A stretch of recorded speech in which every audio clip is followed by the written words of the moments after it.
Hey guys, welcome to the Son of Wanda. Bad Batch Season 2, Episodes 7 and 8 have arrived, and we have some official competition for Episode 3.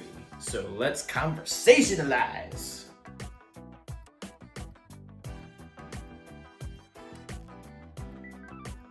Alright guys, these episodes were freaking awesome. That's just the bottom line. They were flipping awesome. These are like Clone Wars.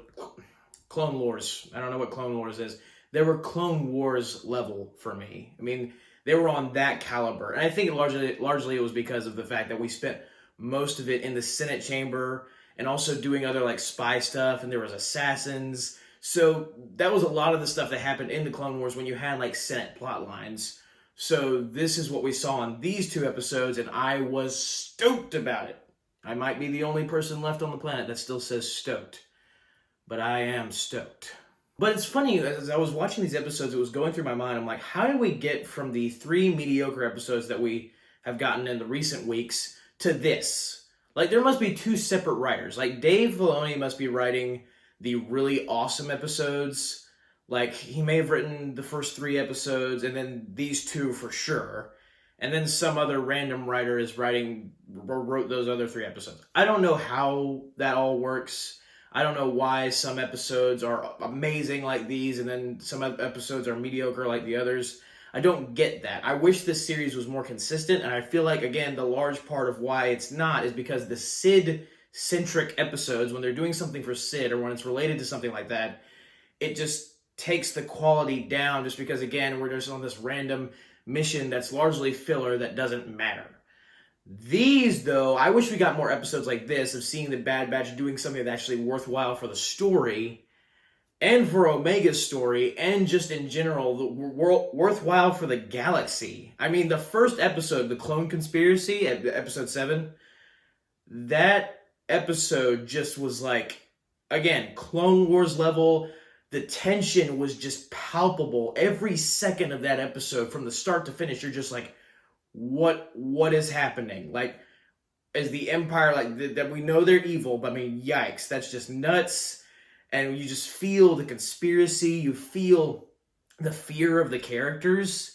The writing is so freaking good. And also, I noticed, like, almost an up in quality of animation. Like, when Clone Conspiracy starts, the first shot of Coruscant at nighttime is like, I thought it was live action for a minute there. I was like, is that live? What is going on? It was so vivid. And there were several more vivid shots of Coruscant. It looked so good. And it didn't look like Chicago or New York.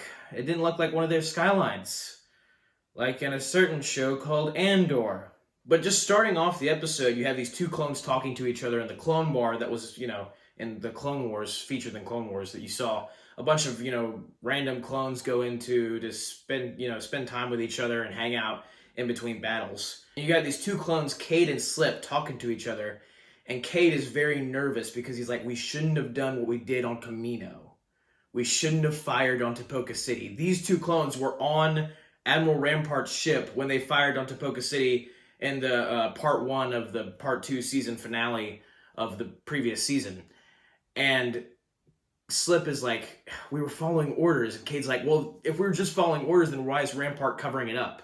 Apparently, Rampart has made it known to the rest of the Senate that a storm destroyed Tipoca City. Which I feel like most people would hear that and be like, that's a load of bullcrap. That didn't happen. That does not make sense at all for Tipoca City, a city that has been based in water for its entire existence, be destroyed by a storm. And Organa even mentions this later in the episode. And so you have these 2 clones talking to each other, and you could tell Slip is like nervous. He's like, well, we're following orders, and you could tell that he knows it's wrong what Rampart is doing, but he's still cautious. He's like really cautious. And Cade is like, well, I sent Rampart a message that if he doesn't tell the truth, I'm going to tell the truth. Which was honestly a stupid idea because he should have known at that point that he was dead. And sure enough, they both walk out of the bar and Cade gets shot. And then Slip escapes, you doing this awesome speeder move, but there's a sniper that's trying to kill him, this assassin, and he already killed Cade, and he's trying to kill Slip, but you don't know who this assassin is. He's got a cool helmet, and when he's talking to Rampart later in the episode, he's got kind of this mysterious, deep voice, but it's kind of generic deep voice, so you don't really know if he's supposed to be a special character. And I thought he would probably be somebody important, but I didn't know who. And it kind of turned out true. Like, not somebody insanely important, but still definitely something important. But then after that scene, which is already tense enough because you have that clone conspiracy, like the episode title, and you have, the ramifications of Rampart's actions, and the assassin that you don't know who this is trying to kill these clones, and you can tell that they're just trying to keep the truth out of everybody's mind and let nobody know what really happened on Camino. Then they go to the Senate chamber. And it's just like in Clone Wars. It's just like in the prequels, where you had the conversations between the senators that, to me, are very interesting and telling, especially in the Clone Wars. When you have this conversations with Padme or Senator Chuchi, as we see in this episode, returning from Clone Wars. I loved that so much.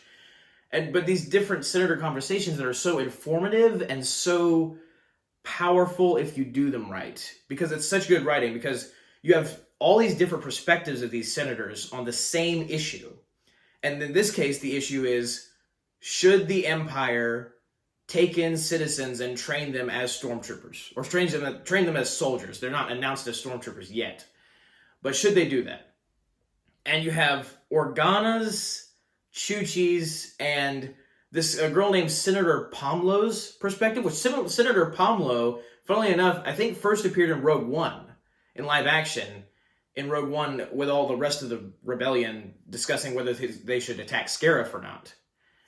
And then in this episode, she was a senator, and it sounded like the same girl who did her voice. So I thought it was cool that there was a Rogue One callback. But Bail Organa shows up in these episodes, which I freaked out at, and he gave a very good point of how when the Clone Army was commissioned, it was the emergency acts given to the Supreme Chancellor that allowed him to do that, to commission a clone army to fight the Separatists, because the Separatist crisis was indeed a very real crisis. Very special and specific situation. We're not at war anymore. Or at least, most of the galaxy thinks, the war's over, the Clone Wars has ended. So, we're not in that really special situation for the Empire to fund a whole new army. Like, there's no big reason for it. And that was Senator Pomlo's point, and that was Senator Organa's point, and they were both very good points. But then Senator Chuchi comes in with this idea of if you're going to make this new army, what's going to happen to the clones? Shouldn't they get a say? Shouldn't they be represented in this Senate chamber to have their own voice, to have their own opinions about what they should do with their own future? And she's trying to do that for them. But of course, Rampart is like, oh, well, I hear your concerns. We'll do something about it. We'll make something happen. And of course, he's full of mess. But it's just so interesting to see all of these senators' perspectives, and especially to see. I love that Chuchi, because she was a pretty awesome character in the Clone Wars, because you could tell that she was like a righteous character, and she kind of had an up and coming learning how to use her voice properly, to help others, for the good of others. And you could tell that she's kind of come to the precipice of that in these episodes. Also, during Senator Chuchi's speech in the Senate chamber, I could have sworn that I heard a Battle of Heroes theme, possibly, in there. Or at least a variant of it. The music that was playing during her speech sounded very similar to the Battle of Heroes. Could have just been me, but it sounded very similar, and if that was what they were going for, oh my gosh, what a well-used piece of music. And really well-used callback. But anyway, it's so cool to see Chuchi stand up for the clones. And I think one of the best parts about this episode is that when she goes to the clone bar after the Senate chamber meeting, and Palpatine wasn't there. It's interesting to me that the Emperor wasn't there in this episode, and also, unfortunately I have to reference Andor, but he was not in the proceedings for the Andor episodes either, or at least not that you saw. So it's clear that he wasn't nearly as involved in the Senate as emperor as he was when he was the chancellor. Like, it's only special circumstances that he has to deal with straight on, which we will get to later. And another thing that was interesting about the Senate proceedings is that they mentioned that there were already a ton of insurgencies going on in the mid and outer rim of, the Star Wars universe. And that very much intrigued me because I was like, so the rebellion is essentially already there are rebellions going on across the galaxy. Maybe not connected, not coordinated like they are later, but there are still uprisings already happening, and this is only maybe like 6 months after Revenge of the Sith, a year. We're in that kind of territory. So this is fresh. The Empire is still very fresh. We haven't even gotten stormtroopers yet, like full-fledged stormtroopers. We still are using clones, and there are already uprisings. That's very interesting, that the rebellion kind of started like that early, that people were already catching on to how oppressive the Empire was at that stage of the game. Very interesting. But Senator Chuchi goes over to the clone bar later, and she starts talking to clones. It's like, what do you want for your future? What provisions should I try and get for you? And the clones are basically just like, we were born to fight, and we know that the Empire is going to try to cast us out. But I mean, like, what are we going to do? That was literally our purpose, was to fight. Like, what are we going to do? And she's like, well, I can give you a pension plan. And one of the clones is like, I would rather go fight some of these insurgencies and die in battle than like die of old age, or something to that effect. You get that vibe. And Chuchi basically then says, like, I will do whatever I can to make sure you guys are represented. Your voice has been in the dark long enough. And I got such chills from that scene where all the clones kind of stand together and are like, okay, we're with you. We'll see what happens. We're on your side. And to me, it was a culmination of something, because throughout the entire Clone Wars series, the clones always debated, like, what will happen to us after the war? Like, our bred purpose is to fight in the Clone Wars. Like, literally, the Clone Wars are named after us. And so once the Clone Wars are over, what is our purpose? Like, what is our purpose in life for even existing other than war? Like, do we have one, or is that just it? Is that like such a demeaning existence for us? Like, all we're meant to do is just go fight and die. And for them to like band together and say, we want a voice. We finally want our own identity, like to say something for ourselves, to do some things for ourselves, and not have any larger organization tell us what to do. That is such a culmination of all of the, questions that they were asking in the Clone Wars. And for them to come to that place now as a group and be like, we're going to have our own voice. That is just so cool and such a major payoff, and something that Dave Filoni would totally do to try to make you, very teary-eyed. But then Slip runs into Chuchi later, and he's like, did you really mean what you said? And she's like, yeah. And then he tells her about how Rampart destroyed Tapoka City in the last season finale. And she was like, do you have any proof of this? And he's like, I was there. I was one of the guys that fired on Tapoka City. And I knew it was wrong. And so she's intrigued. He tells her his name.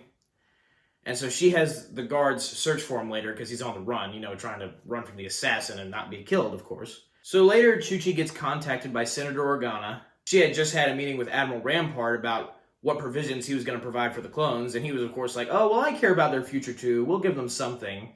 And then, of course, going behind her back and conspiring with Mas Amedda, who's like the Emperor's right-hand man and has been, like, since forever. I'm pretty sure he first appeared in The Phantom Menace beside Chancellor Valorum. So he's been around a while. And I've never actually been sure, like, what his place was in Sidious's plan. Like, was he just meant to say things that Sidious didn't care about to the Senate, to just deal with things that didn't matter to him? Like, I don't really know exactly what his place was. But bottom line is, Rampart talks to him about the fact that, we'll appease Senator Chuchi just enough to where we can get the bill passed for stormtroopers and then not have to worry about what she wants later. So, typical despicable jackface. But Chuchi gets contacted by Senator Organa. They have a conversation in an alley, and Chuchi and Organa basically discuss the different goings-on inside the Senate and how there are all these conspiracies. And Organa talks about how the Emperor is afraid of the insurgencies that are going on in the wider galaxy, and he doesn't have a military force that is equipped to deal with those insurgencies because the clones are being phased out. And he talks about how Rampart is really good at saying things just to appease people. Then he mentions the, obvious conclusion that a storm would not have taken out Dapoka City, which had been made to be submerged underwater and take all of the pressures that any amount of water could be thrown at them. So a storm would not do that. It would have had to have been a bombardment, which is exactly what happened. And since Chuchi heard about what happened from Slip, she concurs, and Organa basically tells her to watch her back. Then, sure enough, Rampart sends the assassin after both her and Slip, and when she finds Slip, who has just contacted somebody that I was hoping it would be this person, and it was, and I was very excited. And he's waiting for this guy to come and save him and help him disappear so the Empire can't find him so his life can be protected. But she finds him, and he's like, oh no, if you found me, then that means anybody can find me. And sure enough, the assassin is already aiming at them. And she's trying to get Slip to testify in the Senate about what happened and what Rampart did on Camino. And he's like, oh no, you don't need me. I need to get out of here. I had already made a backup data file and put it in Rampart's Venator Starcruiser. And he then dies. He then gets shot. Which I was really hoping he would get saved. I was really hoping that somebody would rescue him, but no, it was too late. And again, that tension was mounting throughout the entire scene. The tension's just mounting. And he's just so good. It's like, okay, what's next? And that's exactly what happened with Clone Wars. Anytime there was a conspiracy or something that you knew nobody wanted the truth to get out, it was always that sense of suspense. It's like, okay, who's going to get sniped or who's going to die? And that's exactly what this was. Arguably better, maybe. And so the sniper's chasing Chuchi, and they end up going to this like old factory or something with all the smoke and this fog. All of our bodyguards have been killed. And Chuchi's like wandering around the factory, running from the guy who's sniping her, the assassin. And then she sees this guy coming out of the mist. And then, again, throughout this whole scene, I've been like, is he going to come and rescue her? That would be one of the greatest things of all time if he came out of nowhere and rescued her.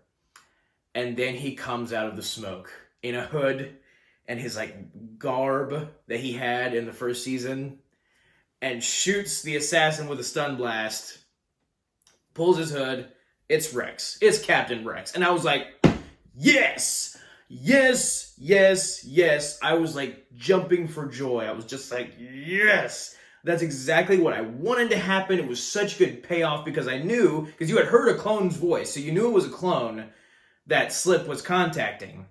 And I was like, well, it's got to be Rex. It's got to be Rex, because you saw him for the trailer in Season 2, and we knew that he was helping out clones who wanted to disappear in Season 1, so it's like, it's got to be Rex. And sure enough, it was.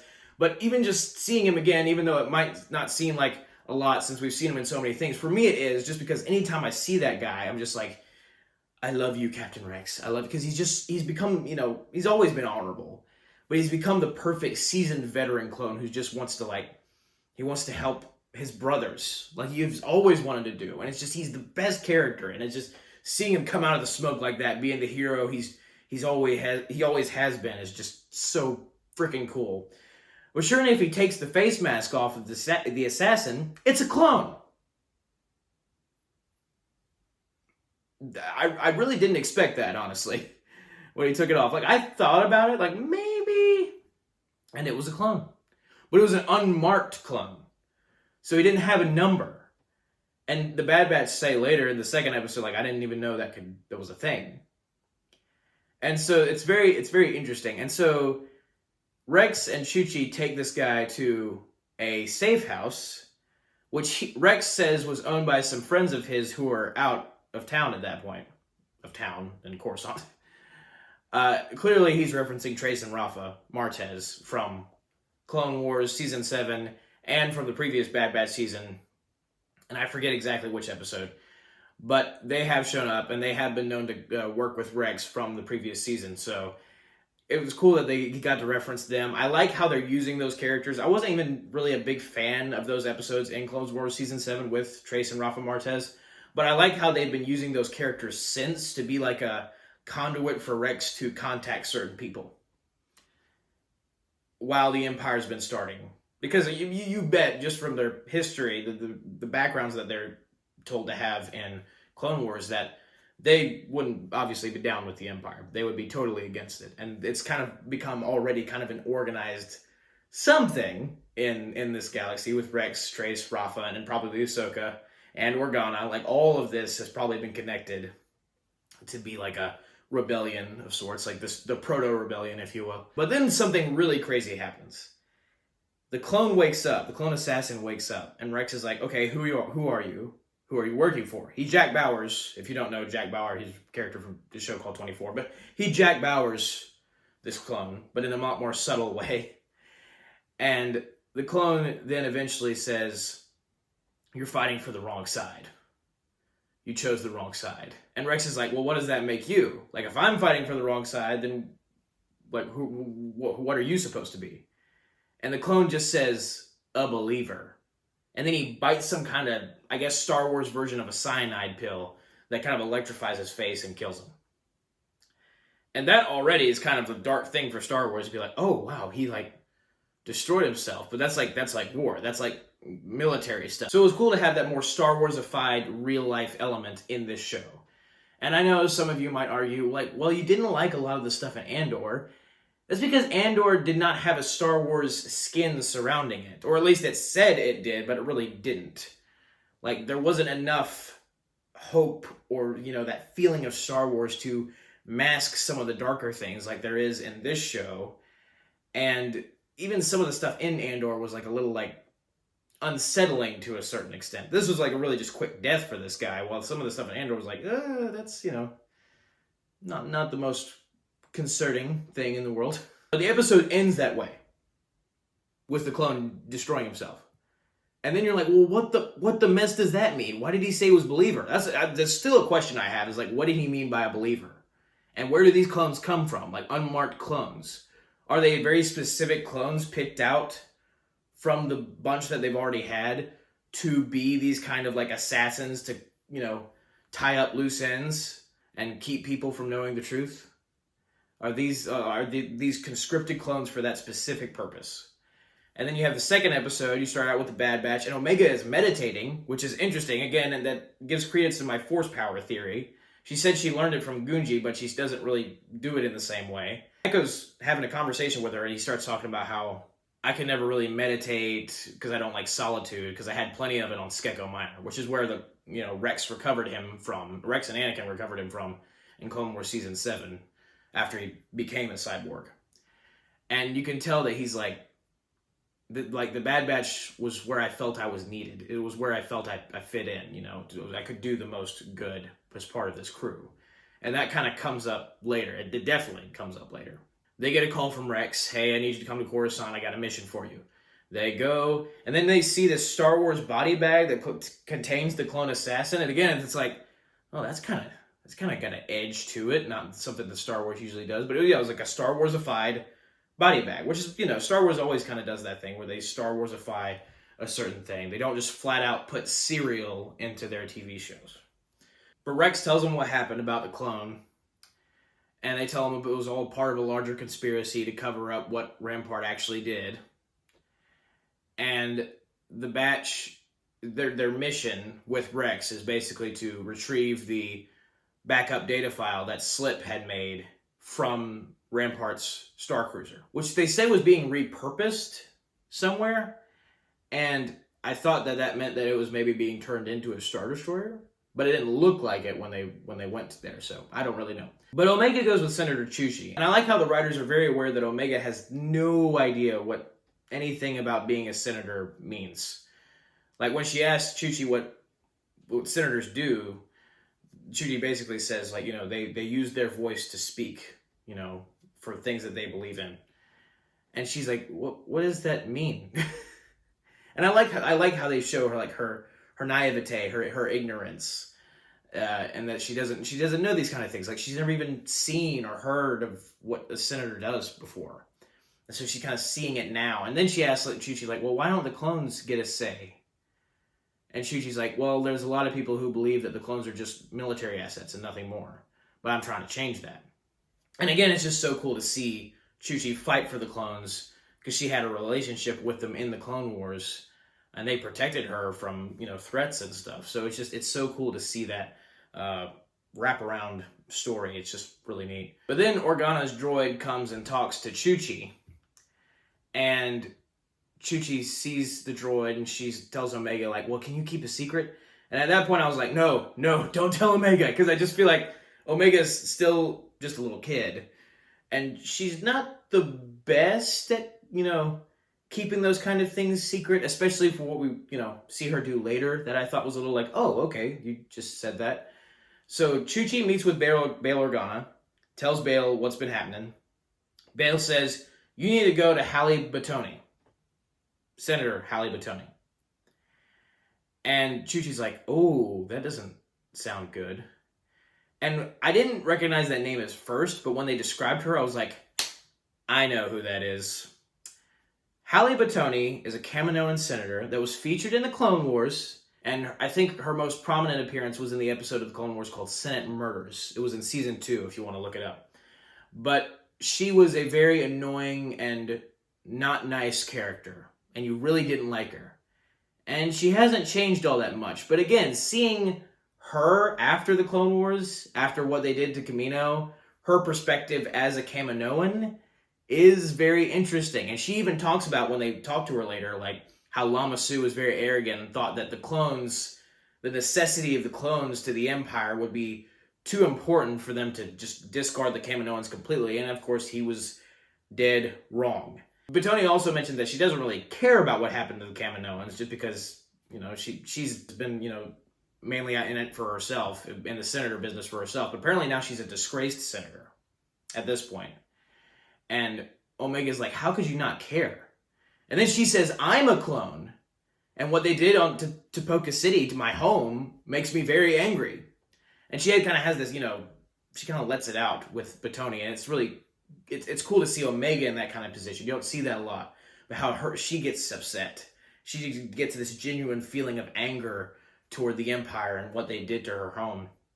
And it's kind of tough for you to think about, like, the place where the clones were created, which is kind of weird, like the laboratory. They think of it as a home, but they do. I mean, they show that in Clone Wars, how Kamino is a home to them.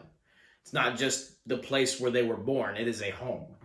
It's pretty much their home world. And even more than maybe considering, like, wherever Jango Fett's home world was, they consider Kamino that home world. And I just think that's very interesting.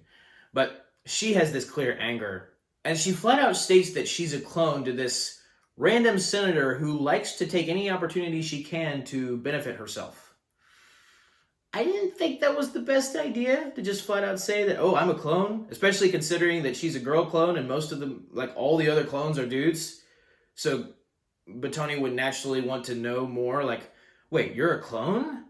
And you're a kid? Like, how does that work? Like, what? And she'll probably want to, look into it further and try to get some dirt on it so she maybe get some money. Like, all that kind of stuff. I think it was little bit of a dangerous tactic to just flat out come out with, oh, I'm a clone. It's like, oh, okay. Let's use our inside voices, Omega. Meanwhile, the rest of the Bad Batch and Rex are infiltrating the Venator Starcruiser to get to the backup file. And amidst it, Echo and Rex kind of talk about, like, how many other clones are rejecting the Empire. And Rex is like, there's a good many, but I haven't been able to save many because the Empire doesn't want any rogue clones. And so the Empire will try to get to them, and have gotten to them. A lot of them, unfortunately, like Slip and Cade. And you can tell Echo's very perturbed by this. Like, he wants to help. And again, that comes up later. But I love how they show Rex's commitment to the cause. And Rex's, again, deep commitment to, I have to save my brothers. I have to save them from the fate that we never should have had. But that was still planned for us from the beginning. Like, I'm not going to go with the grain and just say that, oh, we're just a lost cause. We were meant to be expendable.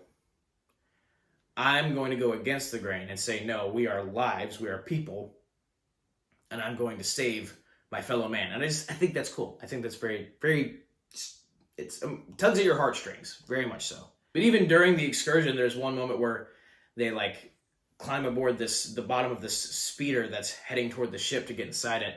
And Wrecker's still afraid of heights, and he's like, don't look down, don't look down, don't look down. And Rex is like, well, I see he hasn't gotten any better about his fear of heights. And Echo's like, this is him getting better. I thought that was humorous. But they infiltrate the Venator-class Star Cruiser. They get the data file. They get out. And a very interesting tactics they use, because like ships are flying, and they're on the bridge, so Echo mans the cannons to fire at the ships, and, you know, they escape off, like, they launch an escape pod that's, like, not active, but can still jettison. So it can't, like, fly away, but Tech can control it just enough to land at a certain spot that he needed to. And it's funny because he even says, like, well, I was, like, 6 meters off, so it wasn't my best landing because of how precise he is. Bottom line, they get the data file, they take it to Omega, Omega takes it to Organa, and Organa takes it to Chuchi. As the entire Senate hearing is going down for the vote on Rampart's bill to get the stormtroopers in gear, which is funny because it was like, it's Rampart's bill, like Mas Amedda and Emperor Palpatine decided to task that to Rampart and not Tarkin. Probably a bad idea because he's not nearly as high-end as Tarkin is. I don't really know what they were thinking there, but Palpatine definitely used it to his advantage, as we'll see later. But Chuchi has basically let it all out on the floor.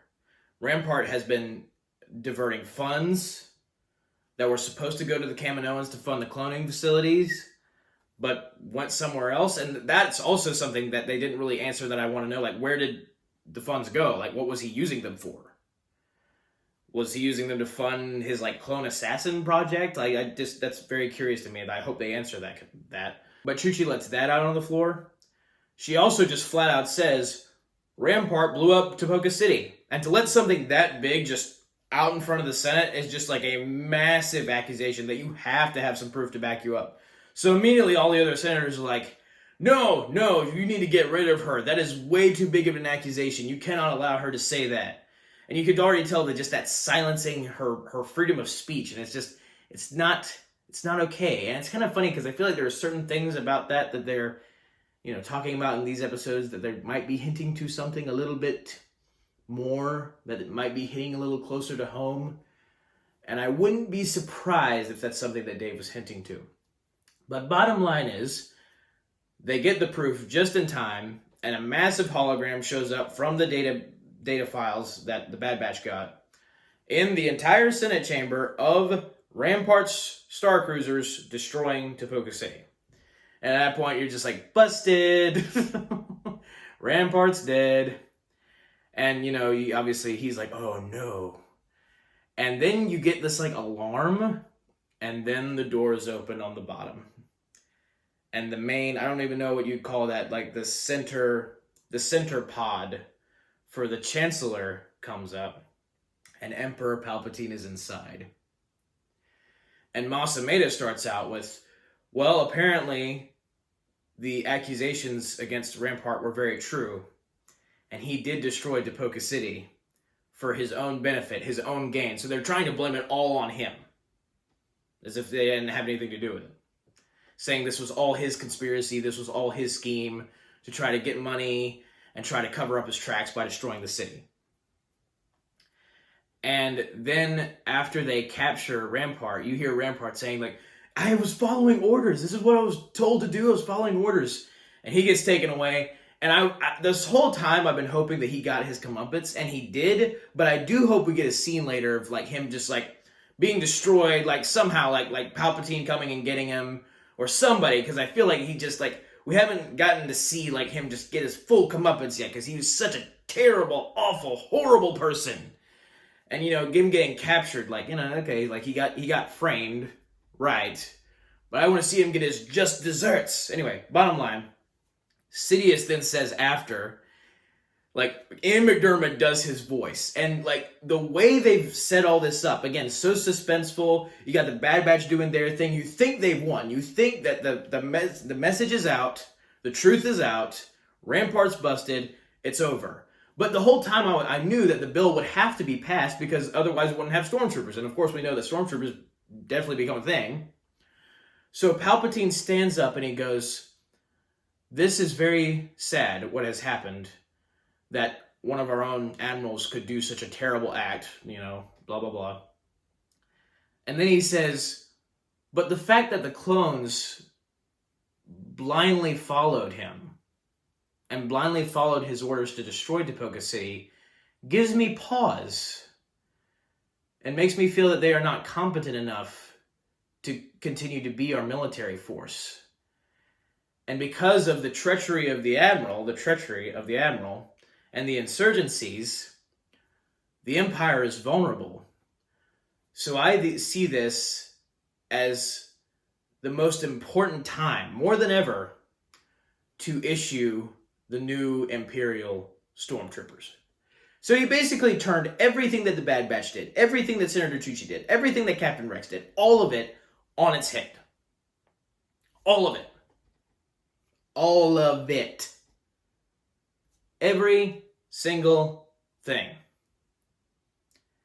And I feel like it only goes to showcase Palpatine's artful skill at manipulation.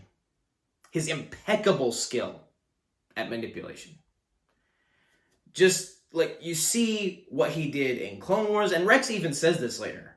Like just like he did in the Clone Wars, how he was pulling all the strings, how he was several steps ahead of both the Republic and the Separatists, he still is.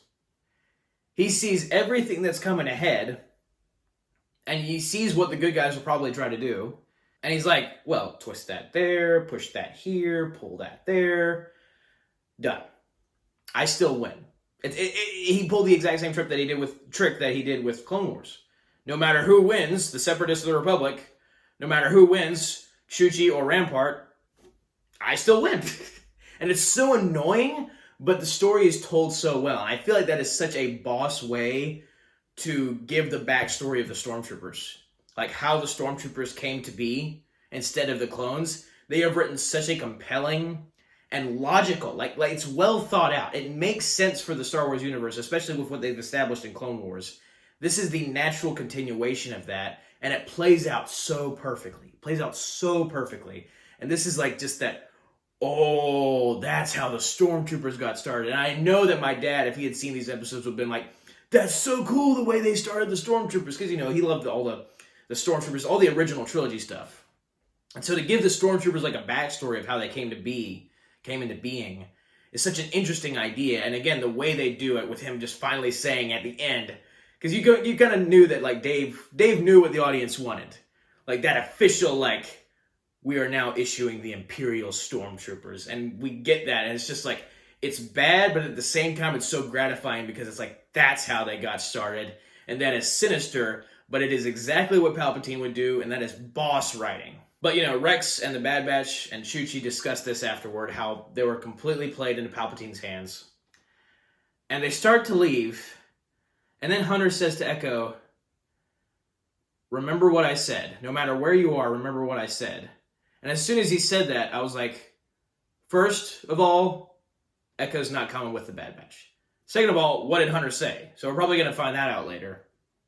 But, you tell what the Bad Batch are saying. Omega doesn't know this, but Echo is staying with Rex to help free other clones, to help other clones get out of the Empire.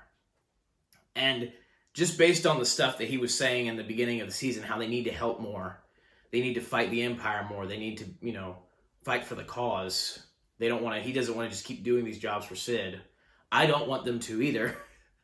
You just could tell based off all that this was always where it was going to end. Or where it was going to head. Not end, rather, but where it was going to head.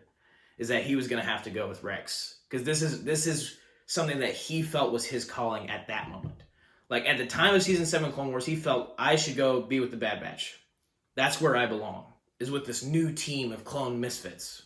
Because I am kind of a misfit now. And then he spends time with the Bad Batch. He does what he can with the Bad Batch. And then he sees that his brothers need help. He sees back where it all started. Back with, like, Heavy. Back with, all of his previous clone brothers that have fallen in battle. And I feel like in that specific moment, especially where he chooses to stay with Rex, you feel all the history of his character. Like I've talked about in previous reviews, like he's been a character around since 2008, since season 1 of Clone Wars. Rookies was his first ever appearance. And then you see more of his backstory, and then you see where that leads him. You see him become an ARC trooper. You see him at his like lowest points and his highest points. You see him, start as a cadet who doesn't do very well. Then you see him become a really skillful clone, part of the 501st. Then you see him become an ARC trooper. Then you see him die. Then you see him be mutilated and turned into a robot. And then you see him come back with the Republic and then join the Bad Batch. And now here we are again, full circle back to the 501st, back to Rex, basically. And again, to see that play out the way it does is just so gratifying. It is so poetic that he would always come back to his brothers. Because he is a reg. Even though he's a cyborg, he's still a reg. And see him coming back to that is just, it's just cool. It's just cool. But I know we'll see him again. But Omega was really sad, and she got to hug Echo, and it was just like, oh. And even when Echo's like, you keep up on your studies, and she's like, yes, sir. And it's just like, oh my gosh, Echo, I miss you, Echo, come back. And that's exactly what I was like, word for word, that's how I was reacting. But anyway, she leaves, and she's like hugging her stuffed animal. I'm like, thanks, Dave Filoni, for that, because I needed that heart ripped out of my chest. But that's basically the episode. Chuchi also keeps, she says that she'll keep fighting for the rights of the clones, despite the fact that they completely played into Palpatine's hands. But again, these two-parters were just so freaking good. And it's, again, episode 3 level. Like, episode 3 and now episode 7 and 8 are like the top 3 of the season by far. And they are so good. So good. And again, it's just funny, like, how do we get from the small level, not really important scale of 4, 5, and 6, and 6 had some importance for sure, but still it wasn't to the magnitude that it should have had. But how do we get from there to this, like, tension mounting, like you're just paying attention to every little thing, you're on the edge of your seat type deal. You're invested in the deeper story of the politics. I think it's because it's so similar to Clone Wars. Of how they were always, about the politics. And that was the interesting part of it, was that the writers were willing to go that deep into the politics of Star Wars to make you believe that all that stuff was actually happening.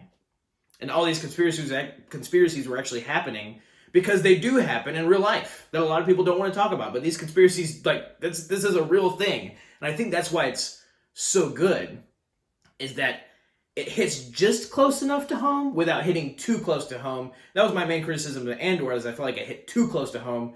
And Clone Wars, that style of writing hit just enough close to home to make you feel like, oh man, this is some serious business, without making you feel like gross. And that's why I love Dave Filoni's work, and George Lucas's, especially in Clone Wars and now in Bad Batch. I mean, he's still got it. He's still got the magic touch. And I mean, these episodes prove that to the fullest. So thank you guys for watching my review. I know it was pretty long, but these episodes had a lot to unpack, and it was just really cool to see it all play out. I hope that they can just ride this streak. I said in my previous reviews that I need the rest of the episodes to not be filler, and these were like the mortal opposite of filler. Like the best. So good. And I need them to ride this ship. No more Sid filler episodes. And if there is a Sid episode, let's do something interesting with her character. And again, ride the ship. Ride the ship of tension. Ride the ship of investment, Keep on that hot streak, because you are on one right now, and it's amazing. But thank you guys for watching. Have a very blessed day. May the Lord be with you. May the Force be with you. Goodbye. And that's a wrap.